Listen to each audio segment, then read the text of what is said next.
One day, James had to wait at the station till Edward and his train came in.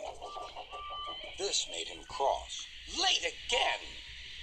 Edward laughed and James fumed away.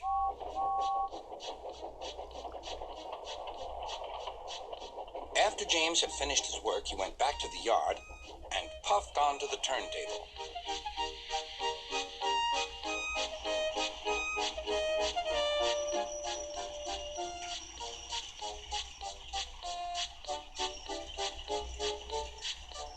He was still feeling very bad-tempered. Edward is impossible, He grumbled to the others. He clanks about like a lot of old iron, and he is so slow, he makes us wait. Thomas and Percy were indignant. Old iron? Slow? Why, Edward could beat you in a race any day. Really, said James. I should like to see him do it.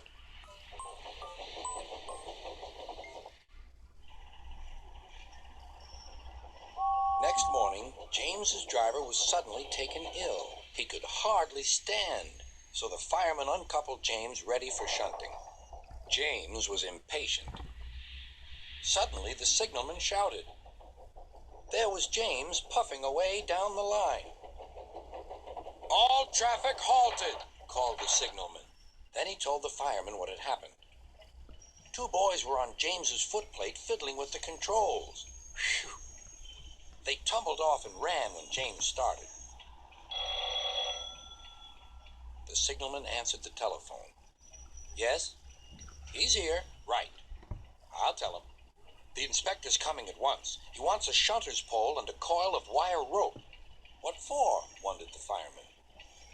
Search me, but you'd better get them quickly. The fireman was ready when Edward arrived.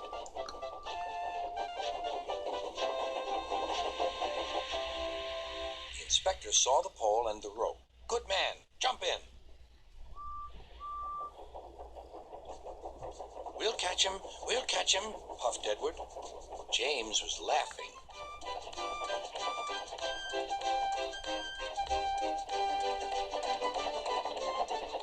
What a lark, he chuckled to himself. Suddenly, he was going faster and faster. He realized that he had no driver. What shall I do? I can't stop. Help! Help! We're coming, called Edward.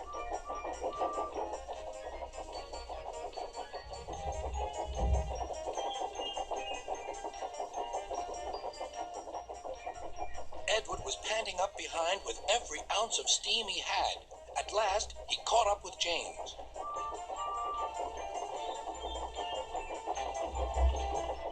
Steady, Edward, called his driver. The inspector stood on Edward's front, holding a noose of rope in the crook of the shunter's pole. He was trying to slip it over James's buffer. The engines swayed and lurched. At last, got him, he shouted. He pulled the noose tight. Gently braking, Edward's driver checked the engine speed, and James's fireman scrambled across and took control. So, the old iron caught you after all, chuckled Edward. I'm sorry, whispered James. Thank you for saving me. You were splendid, Edward. That's all right, replied Edward. The engines arrived at the station side by side. Sir Topham Hatt was waiting. A fine piece of work, he said. James, you can rest and then take your train. I'm proud of you, Edward. You shall go to the works and have your worn parts mended. Oh, thank you, sir, said Edward. It'll be lovely not to clank.